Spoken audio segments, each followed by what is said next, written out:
À 75 ans, André réapprend à se déplacer. Récemment amputé de la jambe droite, il présente un moignon dont la cicatrisation s'avère compliquée.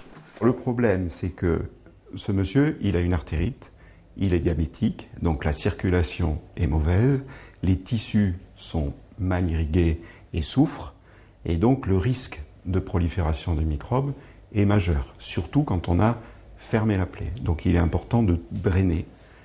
Pour débarrasser le moignon des germes qui l'envahissent, l'infirmière nettoie la plaie à l'eau et au savon tous les jours et y applique un produit un peu surprenant mais redoutablement efficace, le miel. C'est un miel médical.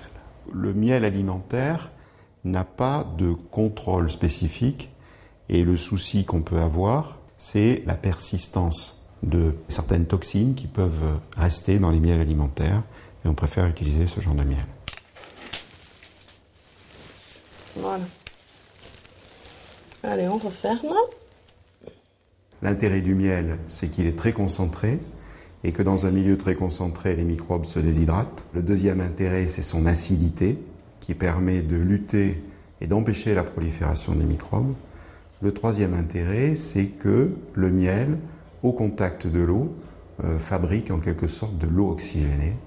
Et l'eau oxygénée, les microbes n'aiment pas.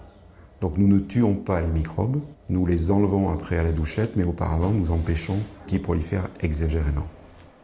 Grâce au miel, en quelques semaines, l'aspect du moignon d'André s'est nettement amélioré.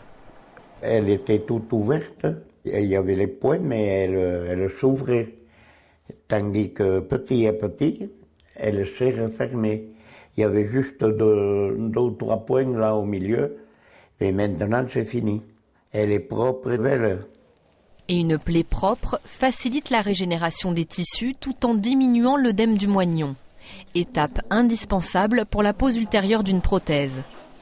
Dans ce service de gériatrie, le miel est utilisé quotidiennement pour le nettoyage et la cicatrisation de nombreuses plaies. Parmi elles, l'ennemi redouté des patients âgés immobilisés reste l'escar. Chez cette patiente de 90 ans, l'escar est lavé et traité au miel.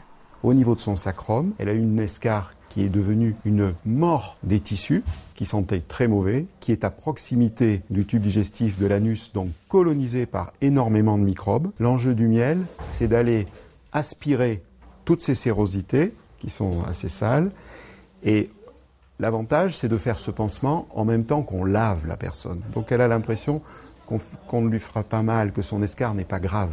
Ça dédramatise les choses. Dans ce service, les plaies traitées au miel sont prises en photo et surveillées à long terme pour en évaluer le bénéfice. En France, cette pratique reste rare.